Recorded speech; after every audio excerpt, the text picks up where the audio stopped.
Hello, my name is Tina Gote, and I am submitting my final paper for financial management in the public sector for Professor Dr. Richard Warch. My paper is titled The City of Orlando, Florida Fire Department, and it's discussing the budget for the fiscal year 2019 to 2020. I've included my certification statement here, the table of contents, and then we can begin. So the mission statement of the City of Orlando's Fire Department is to protect the lives and property of its citizens. The annual budget fiscal year begins on October 1st, and it goes through the next year to September 30th. The goal is to align operational objectives with the financial planning, which is upholding policy standards and communicating with their citizens through transparency, efficiency, and elected officials that serve their community. So the mayor at the time was Dyer in 2018. So the budget was approved, outlining his priority as public safety for the city of Orlando. This includes not only the fire department, but also the police department. The head of the fire department is the fire chief, who manages three functions: administration, service bureaus, and fire and rescue. There are 5 chief administrators that contribute to the function of the organization.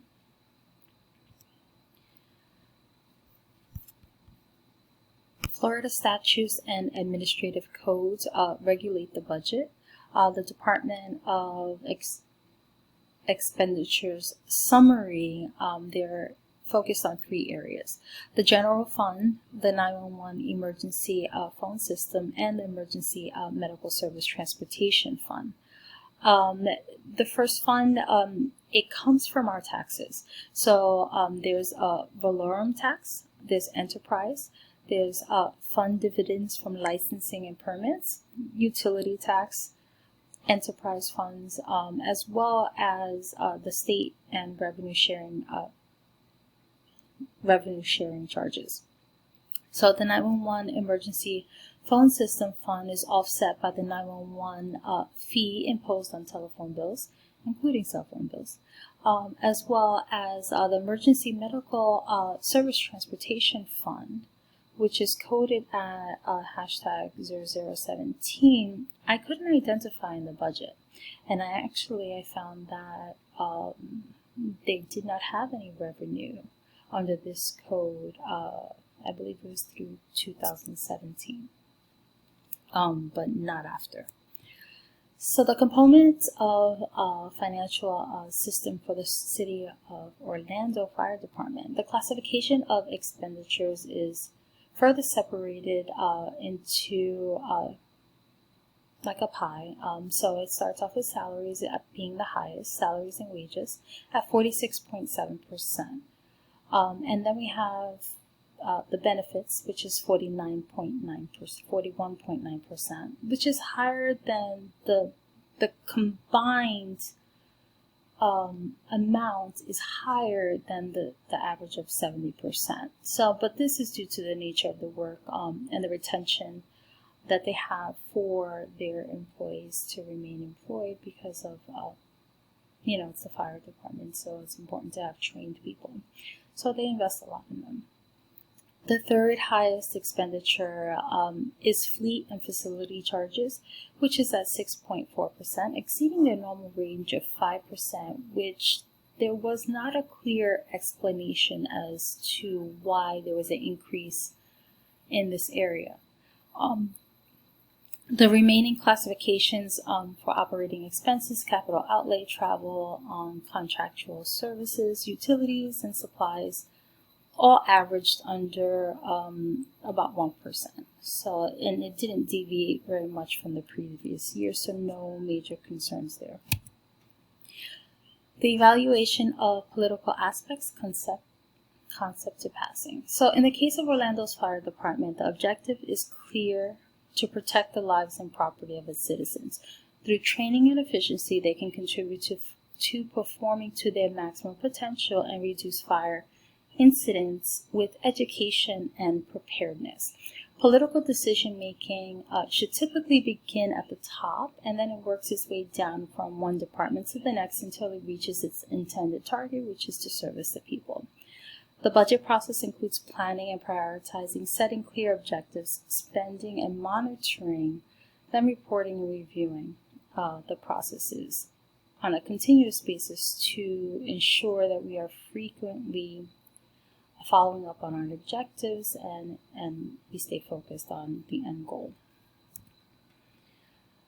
The long-range revenue and expenditure plan, to be honest, in reviewing this budget, it wasn't very detailed. It didn't have a great deal of information in it, but preparedness and prevention made it very clear that they're investing in the firefighters in their efficiency.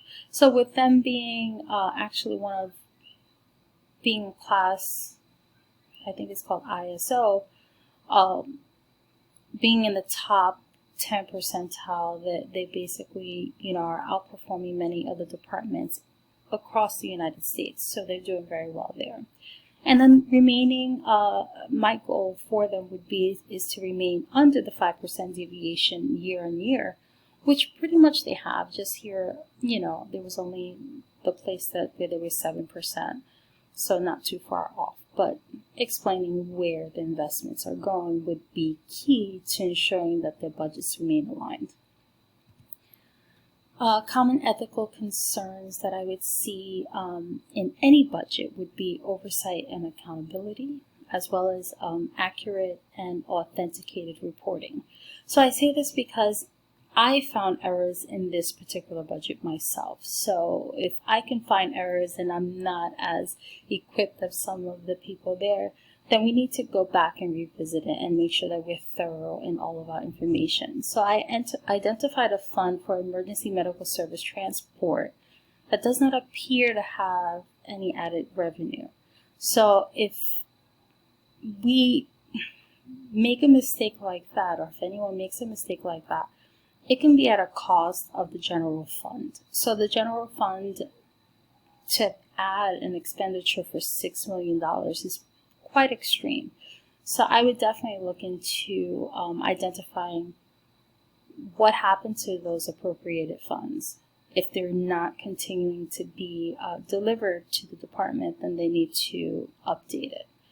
So, and that concludes my presentation. I've also put the summary of the report. Thank you so much. Have a great day.